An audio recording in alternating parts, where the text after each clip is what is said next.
Volt ரோம்ல chocolate வந்தது. 5 நாட்களில் நகரம் எப்படி மாறியது தெரியுமா?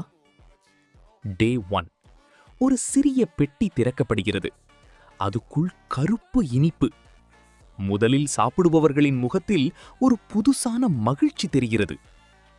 டே 2. அடுத்த நாள் ரோம் முழுக்க ஒரே பேச்சு, சாக்லேட். மக்கள் அதை தேடி தெருக்களில் ஓடுகிறார்கள். பணக்காரர்கள் அதிகமாக வாங்க ஆரம்பிக்கிறார்கள். 3ஆம் நாள் சாக்லேட் ஒரு இனிப்பு மட்டும் இல்ல, ஒரு மதிப்பு. அரசர்கள், வியாபாரிகள் எல்லாரும் அதற்காக போட்டி.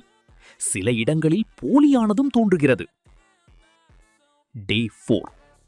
4ஆம் நாள் ஸ்டாக் குறைந்து வருகிறது. கடை முன் நீண்ட வரிசைகள். சிலர் ரகசியமாக விற்பனை செய்கிறார்கள். சாக்லேட் இப்போது ஒரு அடையாளமாகிறது. டே 5. 5ஆம் நாள் சாக்லேட் முழுக்க முடிந்துவிட்டது. கடைகள் காலி. மக்களின் ஆசை மட்டும் மீதம் இருக்கிறது. ஒரு சாதாரண இனிப்பு 5 நாட்களில் ஓல்ட் ரோமை மாற்றிவிட்டது.